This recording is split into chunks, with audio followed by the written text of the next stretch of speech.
اقرأ باسم ربك الذي خلق আজকের এই মসজিদের মাহফিল আল্লাহ কবুল করে নেন।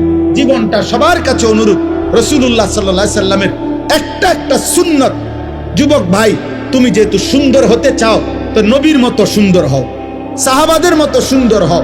আমরা এই কিতাবটা বিক্রি করি, তালিমুস সুন্নাহ, আমাদের নবীজির জীবনের সমস্ত সুন্নাত, নবীর 23 বছরের জীবনের ছোট বড় একেবারে বিন্দু বিসর্গ যত সুন্নাত এই কিতাবের মধ্যে আছে।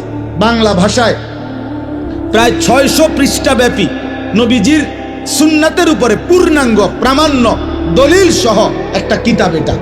আমরা এটা ঢাকার একজন বড় বুজুর্গ, গাজীপুরের অধ্যক্ষ মিজানুর রহমান চৌধুরী, বাংলাদেশের একজন বহুত বড় আল্লাহওয়ালা, অনেক আলেমদের সমন্বয়ে উনি এই কিতাবটা লিখছেন।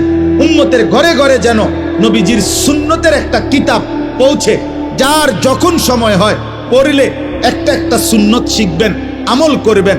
আপনাদের কাছে বললাম, আমাদের সাদা গাড়িতে যাওয়ার সময় 400 টাকা মূল্যে কারো সুযোগ হলে কিনবেন। আল্লাহ তৌফিক দেন, আল্লাহ কবুল করেন। আমার মাদ্রাসায় প্রত্যেক মাসের দ্বিতীয় শনিবার মাসিক ইসলাহি মাহফিল হয়, সেখানে যুবক ভাই, বয়স্ক বাবা, যারই সুযোগ হয় অংশগ্রহণ করার, শরীক হওয়ার চেষ্টা করবেন। আল্লাহ তৌফিক দান করেন। আল্লাহ তাআলা আমাদেরকে প্রতিটা ভালো কাজে অংশগ্রহণ করার তৌফিক দান করেন। কিশোর ছেলেরা, যুবক ছেলেরা, আবারও বলি, শেষবারের মতো আবার বললাম, তুমি গুনাহ ছেড়ে দাও, পাপ ছেড়ে দাও, নারী দেখো না, ছবি দেখো না, চরিত্রহীন হইও না আব্বা, নষ্ট হইও না। বাপ, আমার শেষ কথা মনে রাখো, কোনো পাপী, কোনো চরিত্রহীনকে পৃথিবীর কেউ মনে রাখে না। আব্বা মনে রাখো, আমার কথা মনে রাখো। মানুষ চরিত্রহীনকে, মানুষ দুষ্টকে, লম্পটকে মানুষ শ্রদ্ধার সাথে স্মরণ করে না। পাপীর নাম থাকে না বাপ, নাফরমানের নাম থাকে না। এই জন্য আমি সবসময় বলি, ফেরাউন এই নামে পৃথিবীর কেউ কোনো কুত্তার নামও রাখে না। নমরুদ এই নামে পৃথিবীর কেউ কোনো কুত্তার নামও রাখে না। আবু জেহেল এই নাম পৃথিবীর কেউ কুত্তার নামও রাখে না। আবু লাহাব এই নাম পৃথিবীর কেউ কোনো কুত্তার নামও রাখে না। অথচ ওরাও দুনিয়া ভোগ করছে।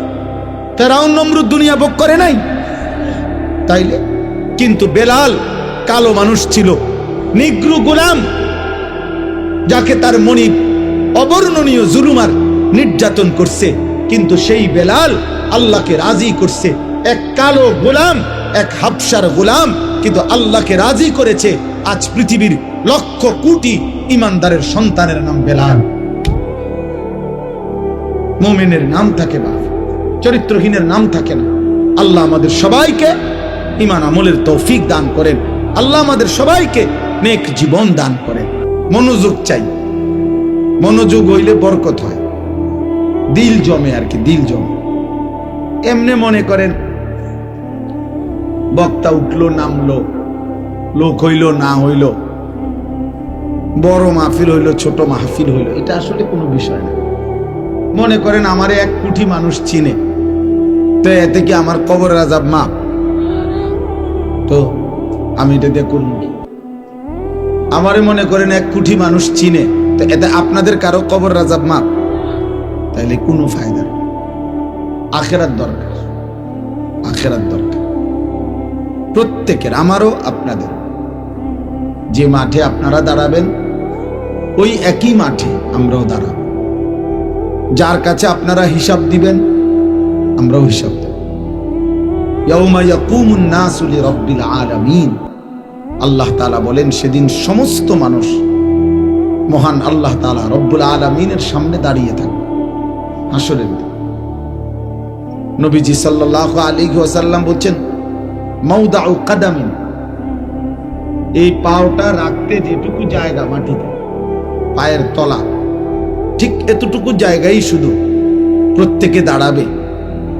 এর অতিরিক্ত 1 সুতা আগে বাড়তে পারবে না, পিছনেও যাইতে পারবে না, ডানেও না বাম, শুধু দাঁড়িয়েই থাকবে। এখন দাঁড়িয়ে থাকবে কতক্ষণ? সরেন 2-4 মিনিট, ঠিক না? প্রথম দিন 50,000 বছর। ফি ইয়াউমিন কানা মিকদারুহু খামসিনা আলফা সানা। কোরআনুল কারীমের আয়াত। আল্লাহ বলছে প্রথম দিন, একদিন, হাসরের ময়দানের একদিন 50,000 বছর। এখন বলেন খামসিনা আলফা সানা, 50,000 বছর। ভেবে দেখেন 50,000 বছর একদিন। এবার কতদিন চলবে হাসরের মাঠ, সেটা একমাত্র মহান আল্লাহই জানে। তো যদি ধরেন একদিনে দাঁড়ায় থাকতে হয়, তাহলে আপনাকে ন্যূনতম 50,000 বছর দাঁড়ায় থাকতে হবে। আর যেখানে দাঁড়াবেন সেখানে মাথার উপরে সূর্য থাকবে। যেখানে দাঁড়াবেন তখন এই সূর্য যদি মাথার উপরে থাকে, তো পায়ের নিচের জমিনের উত্তপ্ততা, গরম কেমন হবে? আমরা হজ্জের মধ্যে প্রতি বছর, এইবারও আরাফার দিন, মানে যেদিন হজের মূল দিন, আরাফার ময়দানে, সেদিন আল্লাহরই কুদরত। আমি সবসময় মনে হয় যেন আরাফার দিন, মানে যেদিন মূল হজ, সেদিন মনে হয় যেন সূর্যের তীব্রতাটা, প্রখরতাটা বেশি, প্রচন্ড সূর্যের তাপ। তো আরাফার দিনে হজ্জের মধ্যে একটা সুন্নত আমল হলো, তাঁবুর বাহিরে খোলা জায়গায় খালি আকাশের নিচে দাঁড়িয়ে কিছুক্ষণ দোয়া করা। নবীজি করতেন, করছেন। এটা ওলামায়ে কেরাম আমল করেন। তো এইবারও আপনার, অর্থাৎ এই 2-3 বার তাঁবুর থেকে বাইরে দুপুরবেলা হজ্জের সময় এই দাঁড়ায় 2 মিনিট, 5 মিনিট, 5-7 মিনিট দাঁড়াইতে গিয়ে মনে হয় যেন পাওটা পুইরা গেছে, একদম পুরো একেবারে মনে হয় যেন পাওটা পুড়ে গেছে সোজা। আমি যতবারই উমরার সফর থেকে, হজ্জের সফর থেকে ফিরি, মনে হয় যেন পুরাটা চেহারা রৌদ্রে আলগা একটা পাট পড়ে গেছে, কালো। তাইলে এখনকার দুনিয়াতে পৃথিবী থেকে সূর্য কত দূরে, সেই সূর্যের তাপটাই যদি বেশি লাগে, যদি এত তীব্র অবস্থা হয়, তাইলে ভাইয়া মাথার উপরে আসলে পায়ের নিচের জমিনের উত্তপ্ততাটা কেমন? এবং সেখানে যদি এক দাঁড়ানোতে দাঁড়িয়ে থাকতে হয়, কোনো বসার কিংবা আকপিস করার সুযোগ নাই, এবং সেটা যদি হয় ন্যূনতম 50,000 বছর, তাহলে আপনি আমি হালাত কি হবে ভেবে দেখেন। এই জন্য আসলে বাস্তবতা হইল, কেউ যদি মনে করে যে আমি আখেরাত বুঝিয়ে না, তাহলে তো কোনো সমস্যা নাই। যেমন যে কোনো মেহনত করে না, তার কোনো ভুলে নাই, তার কোনো সমালোচনাই নেই। কারণ তার সমালোচনা একটাই, সে মেহনত করে না। কিন্তু যে কাজ করে তার অনেক সমালোচনা। তো যে মনে করে আখেরাত আমি বুঝিয়ে না, তার তো কোনো টেনশনই নেই। কিন্তু যে মনে করে আখেরাত হবে, আল্লাহর সামনে যেতে হবে, আল্লাহর মুখোমুখি হইতে হবে, আল্লাহ তাআলার কাছে হিসাব দিতে হবে, আমার জিন্দেগির বুঝ দিতে হবে, খোদার কসম তার চিন্তার কোনো শেষ নেই, তার চিন্তার কোনো শেষ নেই। কোরআনুল কারীমের মধ্যে আল্লাহ তাআলা বলছেন, ওয়াল্লাযীনা ইউতুনা মা আতাউ ওয়া কুলুবুহুম ওয়াজিলাতুন আন্নাহুম ইলা রাব্বিহিম রাজিউন। আল্লাহ বলেন, আমার প্রিয় বান্দা যারা, তারা আমার দেওয়া সমস্ত নিয়ামত, আমি যা দিয়েছি, শরীর, স্বাস্থ্য, জীবন, যৌবন, সুস্থতা, সম্পদ, অর্থবিত্ত, ক্ষমতা, প্রভাব প্রতিপত্তি, স্ত্রী, সন্তান, টাকা পয়সা, ঘর সংসার, সব আমি আল্লাহর পথে ব্যয় করে আমার প্রিয় বান্দা তারা। তবে সমস্ত কিছু, এই কথাটা খেয়াল করেন, সমস্ত কিছু আমার পথে, আমার নির্দেশনা মতে ব্যয় করার পরেও যাদের অন্তর সর্বদা আমি আল্লাহর সামনে আখেরাতে মুখোমুখি হবে, আমার কাছে আখেরাতে ফিরবে, এই ভয়ে কাঁপতে থাকে, তারা আমার প্রিয় বান্দা। নামাজও পড়ে, ভয়েও কাঁপে, রোজাও রাখে, ভয়েও কাঁপে, যাকাতও দেয়, ভয়েও কাঁপে, দান সাদাকাও করে, ভয়েও কাঁপে, হজও করে, আবার ভয়েও কাঁপে, আল্লাহর ভয়ে। তাহলে এই জন্য বললাম, কোরআনুল কারীমের মধ্যে আছে ইব্রাহিম আলাইহিস সালাম আল্লাহ তাআলার কাছে বলতেন, রব্বি লা তুখজিনি ইয়াউমা ইউবআসুন, আল্লাহ যেদিন কবর থেকে সকলকে হাসরের ময়দানে উঠাবেন, ওই ময়দানে আমি ইব্রাহিমকে বেইজ্জতি করে দেব। উনি নবী, উনি আল্লাহর খলিল, কিন্তু উনি ভয় করছেন, ভয় করছেন। আমাদের অনেকের কাছে এটা কিছুই না, কিন্তু ইমানদারের কাছে এটা অনেক কিছু। নেককারের কাছে আখিরাত অনেক কিছু, নাফরমান পাপীর কাছে এটা কিছুই না, বেঈমানের কাছে এটা কিছুই না রে আব্বা। ফাসিক ফুজ্জারের কাছে জীবনে যার নামাজ নাই, সেজদা নাই, আল্লাহ নাই, রাসূল নাই, পাক নাফাক নাই, হালাল হারাম নাই। তোমরা যে সমস্ত যুবক মনে করো তোমাদের জীবনে কোনো ওযু, নামাজ, পাক নাফাক, আল্লাহ রসুলের বিধানের কোনো পরোয়া নাই, তোমার কাছে কিছুই মনে না হইতে পারে, কিন্তু আমার কাছে অনেক কিছু মনে হয়। আমার অনেক কিছু মনে হয়। ইমানদারের কাছে অনেক ভয় হয়। আমাদের প্রিয় নবী সাল্লাল্লাহু আলাইহি ওয়াসাল্লাম আখিরাতে যার আল্লাহ তাআলা অগণিত মর্যাদা আল্লাহ নিজে যার ঘোষণা দিয়েছেন, নবীজি বলছেন, আল্লাহ আমাকে আখিরাতে দুনিয়ার চাইতেও বেশি সম্মানিত করবেন। ওয়ালাল আখিরাতু খায়রুল লাকা মিনাল উলা, আল্লাহ বলছে, বন্ধু দুনিয়ার চাইতে আপনার আখিরাত আপনার জন্য খায়ের, অনেক বেশি কল্যাণ হবে। ওয়ালা সাউফা ইউতিকা রাব্বুকা ফাতারদা, আপনাকে আমি আখিরাতে এই পরিমাণ নিয়ামত দেব, পুরস্কার দেব, আপনি সন্তুষ্ট হবেন, আপনি খুশি হয়ে যাবেন। আল্লাহর নবী সাল্লাল্লাহু আলাইহি ওয়াসাল্লাম বলেন, আনা আউয়ালু খাতীবুহুম, আখিরাতে প্রথম আল্লাহর সামনে আমি মুহাম্মদ কথা বলবো। আনা আউয়ালু শাফিঈন, আখিরাতে আমি আল্লাহর সামনে প্রথম সুপারিশ করব। আনা আউয়ালু মুশাফফাঈন, আখিরাতে প্রথম আল্লাহ আমার সুপারিশ কবুল করবেন।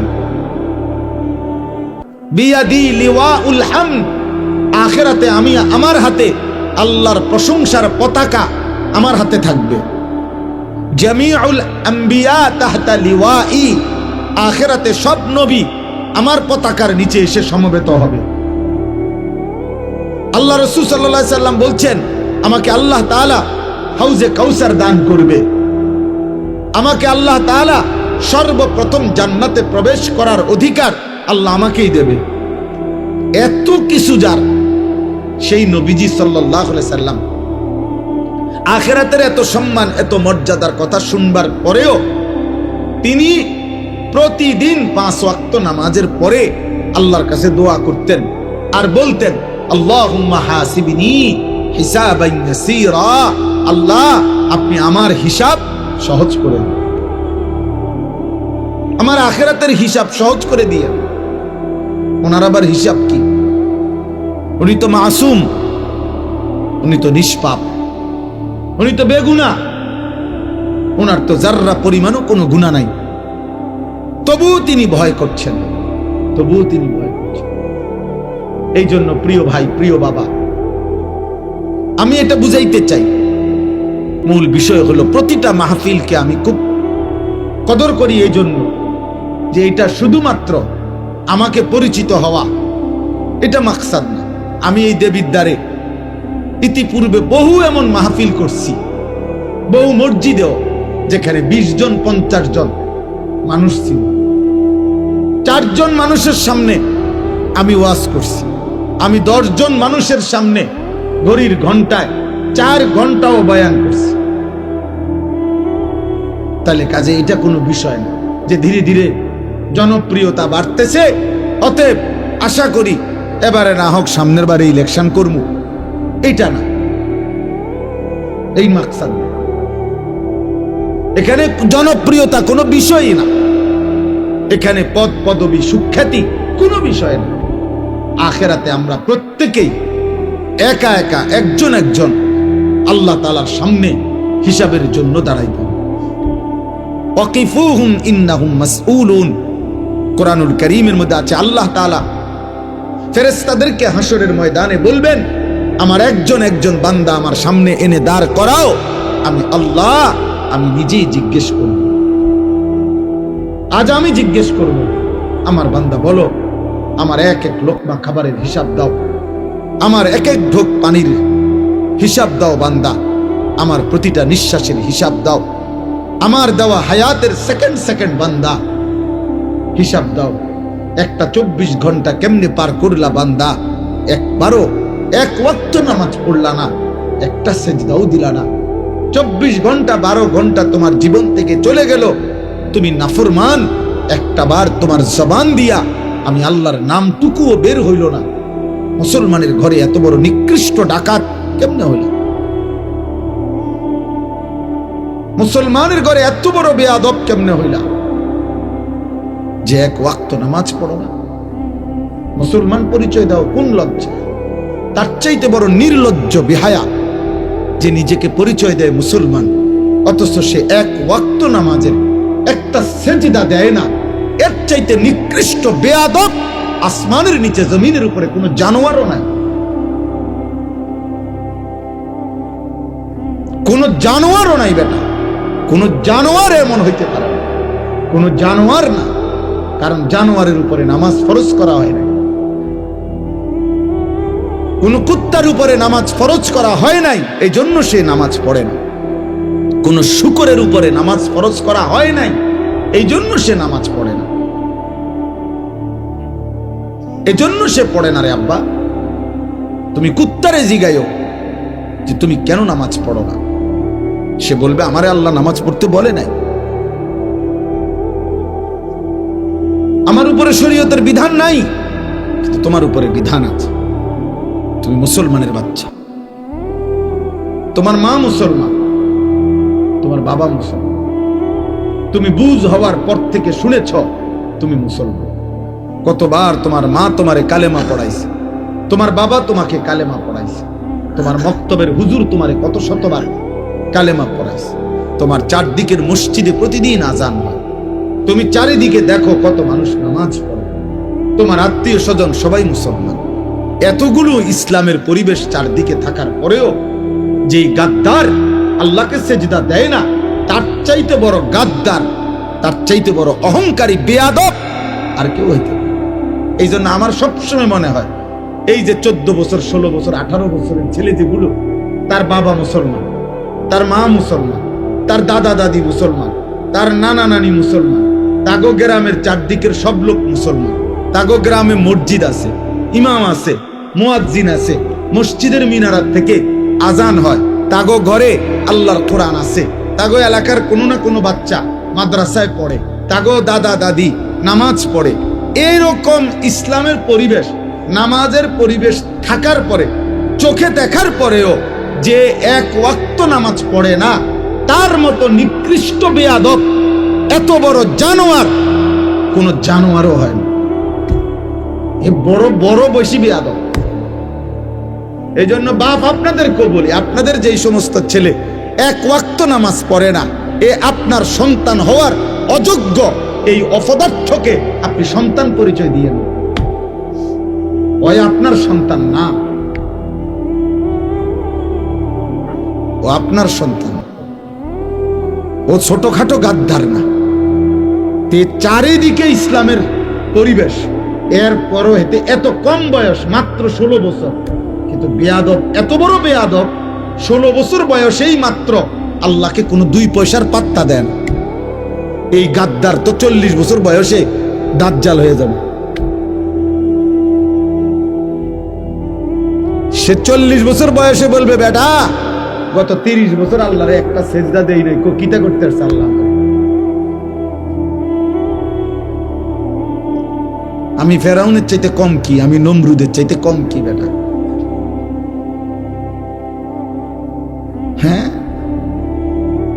তা আল্লাহ বলবে, বান্দা বেশি কিছু তো আর খাও না, তুমি না মনে করছো তুমি অনেক রঙে আছো, কিন্তু তোমারে আমি যা খাওয়াই দুনিয়ায় এর চাইতে বেশি আমি জানোয়ারে খাওয়াই। আমার বাঘ, আমার সিংহ, আমার গরু ছাগল, আমার কুকুর বিড়াল তোমার চাইতে বেশি খায়। জঙ্গলের প্রাণীরা বেশি খায়, সাগরের প্রাণীগুলো বেশি খায়, এবং আমাদের চাইতে ফ্রেশ পিওর খাবার জঙ্গলের প্রাণী খায়। কোনো বাঘের খাবারে কোনো ফরমালিন নাই, কোনো সিংহের খাবারে কোনো ফরমালিন নাই, কোনো ভাল্লুকের খাবারে কোনো ফরমালিন নাই, কোনো ভেজাল নাই, পিওর খাবার, পিওর গোশত খায়। আমাদের সব খাবারের মধ্যে ঝামেলা, আমাদের সব খাবারের মধ্যে ফরমালিন আছে, আমাদের সব খাবারের মধ্যে ধোঁকা আছে।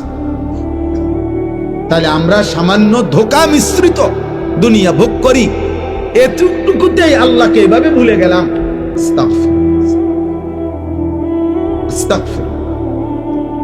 এই জন্য বাবা, প্রতিটা মাহফিলের মাকসাদ আমি বুঝি এটা আখিরাত। আখিরাত যদি আখিরাতের ভাবনা না আসে, যদি মৃত্যুর কথা মনে না পড়ে, যদি কবরের কথা মনে না পড়ে, যদি পরকালের কথা মনে না পড়ে, তাহলে ওই ওয়াজ, ওই মাহফিল বৃথা, ওইটা বৃথা। তাই কোনো ফায়দা নাই, কোনো অর্থ নাই। ওয়াজ দিয়া মানুষ দেখানোর কিছু নাই। আপনি একটা মাহফিল করে দেখাই দিলেন, অনেক লোক হয়েছে, আমনের গো মাহফিলের চাইতে বেশি লোক হয়েছে, এমনও বহু ওয়াজ আছে লাখ লাখ। তো আর আপনি এটা কিতা দেখাই দেন? এটা যদি এমন কিছু হইতো যে পৃথিবীতে আজ 15ই ডিসেম্বর আমি পৃথিবীকে একটি নতুন চমক দেখাইলাম, যে আমি একটি মাহফিল করলাম, মানুষে কবা হাসবে, ব্যাক কর মাহফিল বুঝি তুই নতুন দেখালি, এটি তো ডেইলি ওয়াজ, তো ডেইলি হইতে আছে, মাহফিল তো ডেইলি হইতেছে। তাইলে এটা কিছুই না, প্রদর্শনীর কিছু নাই। আখিরাত, আখিরাত, কবরের ফিকির, আখিরাতের ফিকির, মৃত্যুর ফিকির। আমি আর তুমি ভাই, জোয়ান ছেলেরা, বাবা মনে রেখো, আব্বা তুমি আমি যদি সবাই মিলে এটা বুঝে নিতাম যে খাইয়া পইরা দুনিয়া সমান সমান, পেড়ে বাতে দুনিয়া, এরপরে আর কিছু নাই। মৃত্যু মানে শেষ, মৃত্যু মানে হারিয়ে যাওয়া, মৃত্যু মানে নিশ্চিহ্ন হয়ে যাওয়া। না রে ভাব, আল্লাহ তাআলা বলছেন, বান্দা মৃত্যু মানে নিশ্চিহ্ন না, মৃত্যু মানে আমি আল্লাহর কাছে ফিরে আসা, মৃত্যু মানে আমার কাছে আসা, আমার কাছে। কুল ইয়াতাওয়াফাকুম মালাকুল মাউত আল্লাযী ওয়াক্কিলা বিকুম সুম্মা ইলা রাব্বিকুম তুরজাউন। আল্লাহ কোরআনে বলেন, হে নবী আপনি বলে দেন, তোমাদের সকলকে আমি আল্লাহর পক্ষ থেকে নির্ধারিত ফেরেশতা মালাকুল মউত আজরাইল তোমাদের মৃত্যু ঘটাবেন, এবং অতঃপর তোমরা সকলেই ইলা রাব্বিকুম তুরজাউন, তোমাদের রবের কাছে ফিরবে। মৃত্যু মানে হারিয়ে যাওয়া না, মৃত্যু মানে আল্লাহর কাছে ফিরে যাওয়া। কুরআনুল কারীমের মধ্যে আছে, আল্লাহ বলেন, ফাকাশাফনা আনকা গিতাআকা ফাবাসারুকা আল-ইয়াওমা হাদীদ। আল্লাহ বলেন, মৃত্যু মানে তোমার চোখে, তোমরা মনে করেছো মৃত্যু মানে এই লোকটা চোখ বন্ধ করে ফেলছে, আর কিছু দেখে না। আল্লাহ বলে, না বান্দা, দুনিয়ার এই অংশ থেকে আমি তার চোখ বন্ধ করছি। মৃত্যু মানে আমি তার চোখ আগের চাইতে পাওয়ারফুল করে দিয়ে কবর থেকে এবার এমন চোখ খুলে দিছি যে কবরের মাটির থেকেই সে জাহান্নাম পর্যন্ত দেখতে পারে। এই জন্য মৃত্যুর মাধ্যমে মানুষের চোখের দৃষ্টি কমে না, বাড়ে। ফাবাসারুকাল ইয়াওমা হাদীদ, আজ তোমার চোখের দৃষ্টি, আল্লাহ বলছে, মৃত্যুর পরে আরো তীক্ষ্ণ, আরো বেড়ে গেল, বেড়ে গেল। এখন তো আমি আধা কিলো দেখি না, কিন্তু মৃত্যুর পরে চোখ বন্ধ করার পরে দুনিয়া থেকে কবরে গেলেই মানুষ কবর থেকে এই চোখ দিয়েই জান্নাত কিংবা জাহান্নাম সরাসরি দেখবে। চোখের পাওয়ার বেড়ে যাবে, চোখের দৃষ্টি বেড়ে যাবে। এই জন্য মৃত্যু মানে হারিয়ে যাওয়া না। এই একই কথা আল্লাহ তাআলা বারবার বলছেন, বারবার। আমরা হুজুররা, আমরা মোল্লা, আমরা মৌলবী, আমরা এই হুজুর, আমরা জীবন আপনাদেরকে আখেরাত, কবর, মৃত্যু, পরকাল এ কথা মনে করাই। কেন? অনেক মানুষ বিদ্রুপ করে হুজুরদের কাছে, আর কোনো কথা নাই, কেবল কবরের কথা কয়, কেবল আখেরাতের কথা কয়। ভাইয়া, আর কোনো কথা নাই। ডাক্তারের কাছে কেবল চিকিৎসার কথা, ইঞ্জিনিয়ারের কাছে কেবল বিল্ডিং প্ল্যানিং এর কথা, রাজমিস্ত্রির কাছে কেবল ইট বালু সিমেন্টের কথা, কাঠ মিস্ত্রির কাছে কেবল কাঠ, টিন, জলুই, ফেরেক এটারই কথা। যে যেই কাজ করে তাকে ওই কথা বললে ওইটাই মানায়, সে অন্য কথার পণ্ডিতি করলে এটা মানায় না।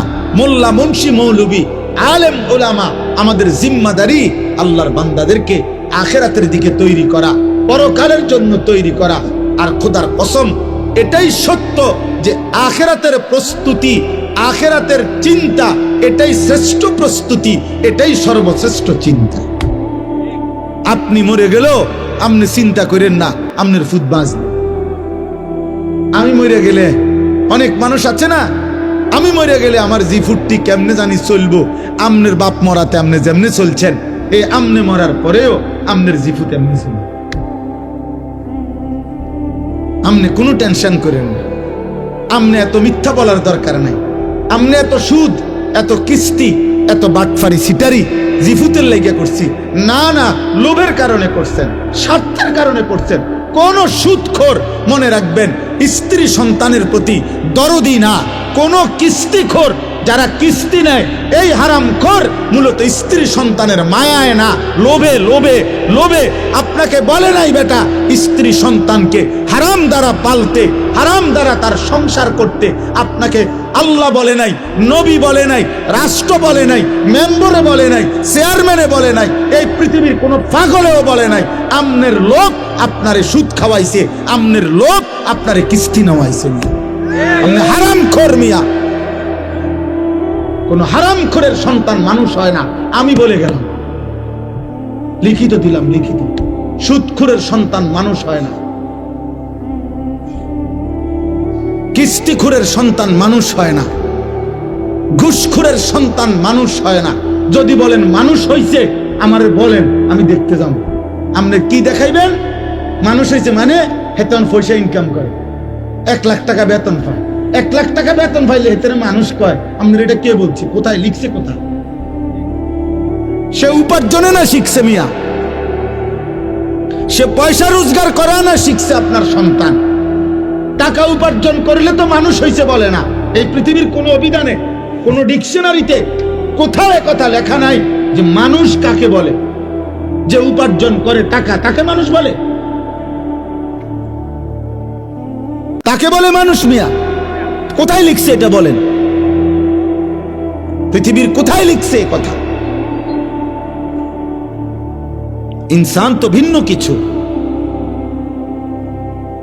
ইনসান তো ভিন্ন কিছু। উপার্জন, নিজের খাবারের চাহিদা পূরণের জন্য প্রয়োজনীয় জিনিস সংগ্রহ, এটা তো পিঁপড়াও করে। একটা পিঁপড়াও তো এই পৃথিবীর সবচেয়ে বেশি শক্তিশালী, এই পৃথিবীর সবচেয়ে শক্তিশালী প্রাণী কি? পিঁপড়া। পিঁপড়াই পৃথিবীর সবচেয়ে শক্তিশালী প্রাণী, যে তার ওজনের চাইতেও ভারী জিনিস বহন করতে পারে। একটা হাতি সমপরিমাণ আরেকটা হাতি কান্দে লইতে পারত না, বুঝেন না? কিন্তু একটা পিঁপড়া তার নিজের চাইতে ভারী জিনিস বহন করতে পারে। এজন্য পিঁপড়া সবচেয়ে শক্তিশালী প্রাণী। সে তার অবস্থানের চাইতে বেশি জিনিস নেয়। এই জন্য ভাইয়া, বাবা, আখেরাত ভুলবেন না। বাবাদেরকেও বলি, আমার সাফ কথা, একটা লোক, আমি তো চ্যালেঞ্জ করছি, কোন বাপ, একজন বাবা এখানে দাঁড়িয়ে বলেন যে আমি সুদে কিস্তিতে 12 লাখ টাকা লইয়া আমার ফুতেরে বিদেশ পাঠাইছি, হুজুর আল্লাহ জানে আখেরাতে আমারে মাফ করে, আল্লাহ জানে আমার কবরের আযাব মাফ করে দে, এই আশায় আপনি এমন খারাপ এনে দাঁড়াই বলেন। আপনি ছবি উঠাবেন, সবাই ছবি উঠাবেন।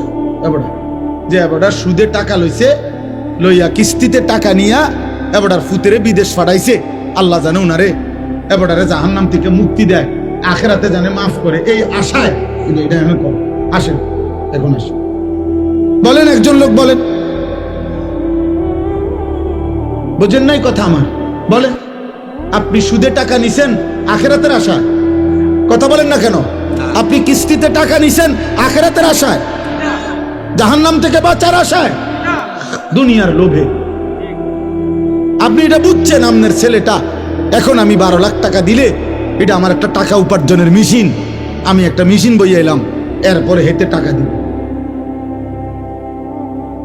তা নাই তো বলেন, দুনিয়ার আশা ছাড়া, সম্পদের আশা ছাড়া বাড়ি করবেন, বিল্ডিং করবেন, জমি কিনবেন, সংসার চালাইবেন, বাজার সদাই খাইবেন, আপেল মালটা খাবেন, এই তো দুনিয়ায় হইলো। তো আখেরাত, আখেরাত ভুলে গেলেন, বাবাও ভুলে গেলেন, সন্তানও ভুলে গেলেন। আপনার ছেলে উপার্জন একদিন কর্মে না গেলে আপনার মনে গুসা হয়, কিরে ফুর্তি কি শুরু করলি, কামে যাস না কা।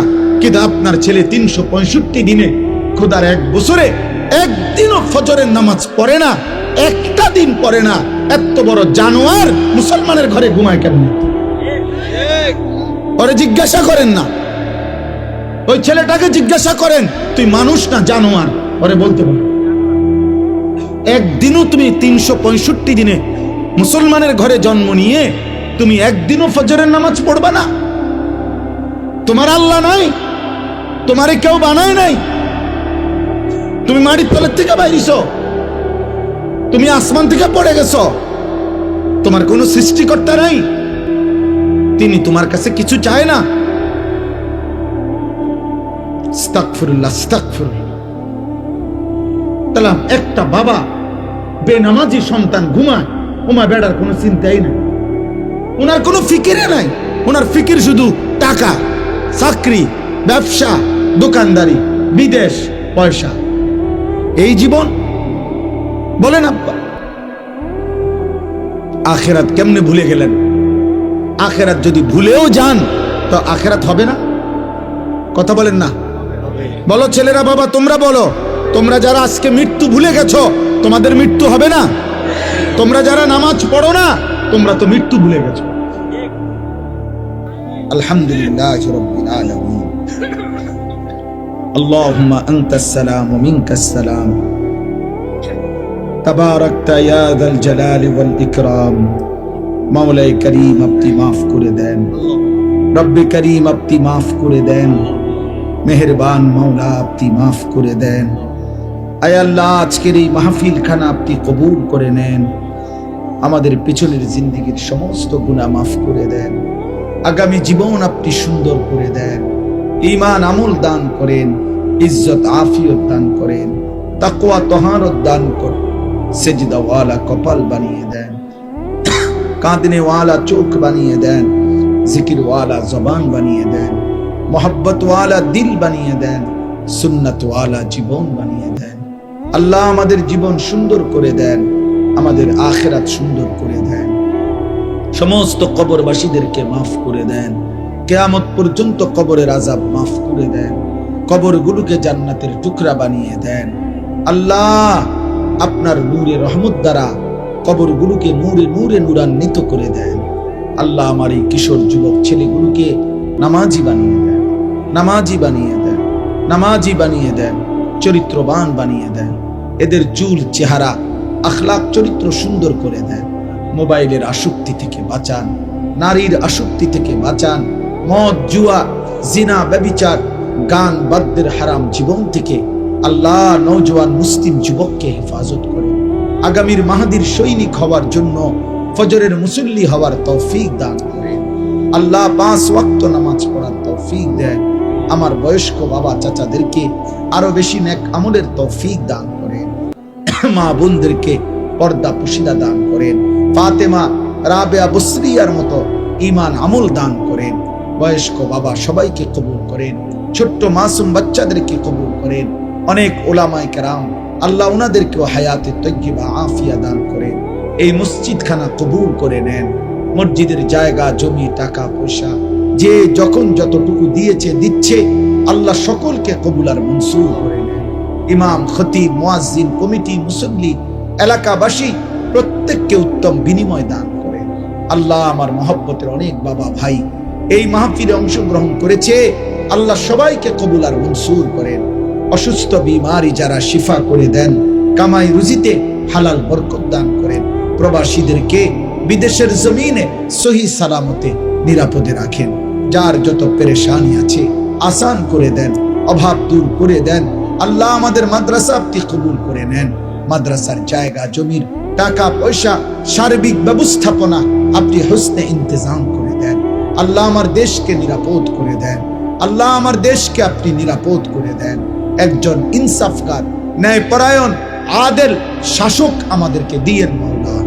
কোন জালেমের হাতে তুলে দিয়েন না রে মাওলা, কোন জালেমের হাতে তুলে দিয়েন না, কোন জালেমের হাতে তুলে দিয়েন না, কোন জালেমের হাতে তুলে দিয়েন না রে মাওলা। ইজ্জত নিয়ে কোরআন বুকে সেজদা দিয়ে বাঁচতে চাই মাওলা। বিবি বাচ্চাদেরকে ঈমান আমলের উপরে রেখে যেতে চাই। আল্লাহ আপনি কবুল করেন, আপনি কবুল করেন। রব্বির হামহুমা কামা রব্বায়ানি সগীরা। রব্বানা হাব লানা মিন আজওয়াজিনা ওয়া যুররিয়াতিনা কুররাতা আ'য়ুন ওয়াজআলনা লিল মুত্তাকিনা ইমামা। সুবহান রাব্বিকা রাব্বিল ইজ্জাতি আম্মা ইয়াসিফুন ওয়া সালামুন আলাল মুরসালিন ওয়ালহামদুলিল্লাহি রাব্বিল আলামিন।